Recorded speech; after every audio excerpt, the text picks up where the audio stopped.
Have you ever said something very small One small sentence?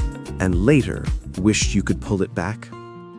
Not an insult, not a shout, just a simple sentence.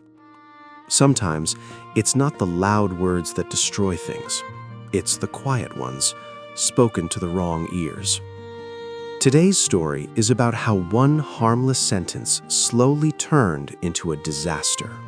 So this isn't about lying. No, it's about truth traveling too far. In a peaceful town where mornings smelled of fresh bread and evenings ended with soft laughter, lived a young man named Elias. He was known as reliable, quiet, the kind of person everyone trusted. Every day, Elias worked at a small workshop near the town square. He repaired tools, fixed doors, and helped anyone who asked. He never complained, but like all humans, he carried tiredness inside.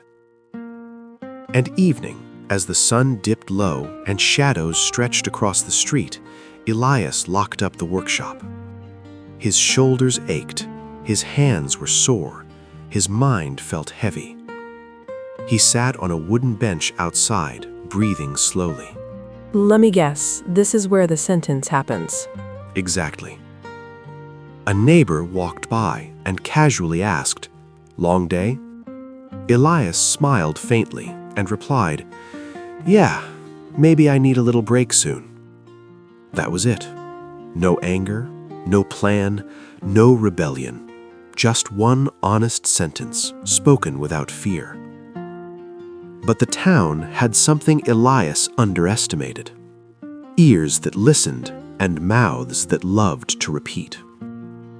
The neighbor later mentioned it to a friend. He said he needs a break. The friend frowned and told another, he's tired of working here. By nightfall, the story had already changed shape. How fast did it spread? Faster than truth ever does. By the time Elias went to sleep that night, his words were no longer his, and the town was already telling a different story. Wow, okay.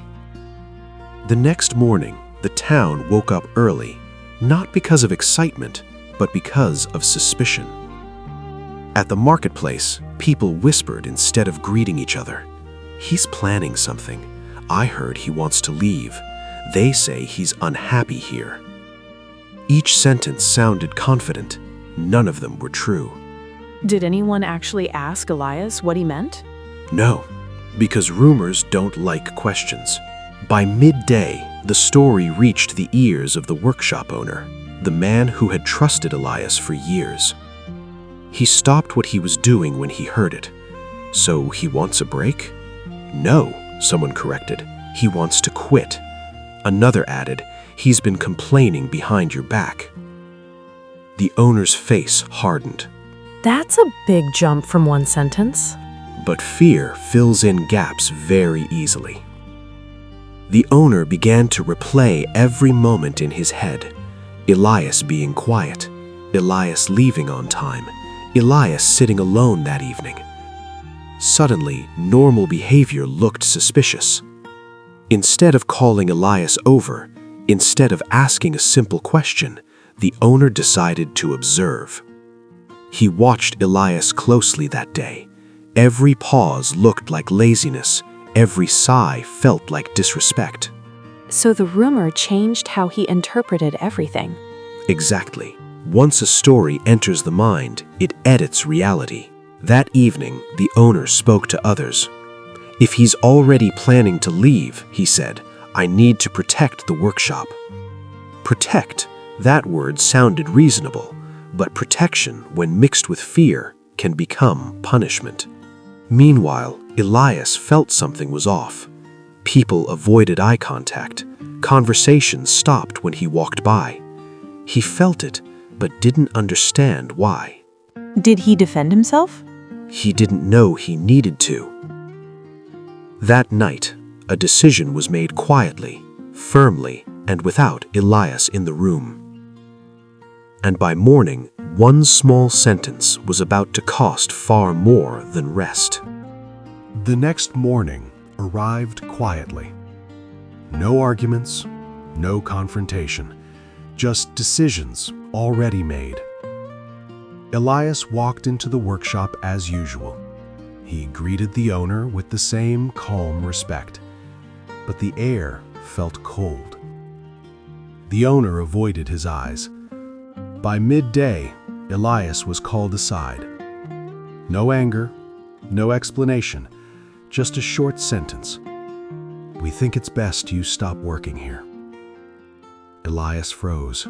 Just like that? Just like that. Confused, he asked softly, "Did I do something wrong?" The owner hesitated, then said, "I heard you're unhappy, that you want to leave." Elias's heart sank. "No," he replied, "I only said I might need a short break." But the words sounded weak now. They arrived too late. By evening, Elias packed his tools. People watched from a distance. Some felt uncomfortable. Others felt justified. The town was quiet again, but something was missing. Days passed. The workshop struggled. Small repairs delayed. Trust felt thinner. Slowly, the truth surfaced. Someone admitted, "I might have misunderstood." Another whispered, "I think we exaggerated." The sentence finally found its original shape. But by then, Elias was gone. So the damage wasn't loud, it was slow. Yes, and irreversible. One small sentence, repeated, edited, passed along, not out of hatred, but carelessness, and everything changed. So we have a question for you. So here's the question. If you were in that town, at what point would you have spoken up? When the sentence was small, or when the damage was already done? That's a hard question. It should be. If this story made you think, share your answer in the comments. Because sometimes, silence doesn't protect peace. Understanding does. Thanks for watching. See you in the next video.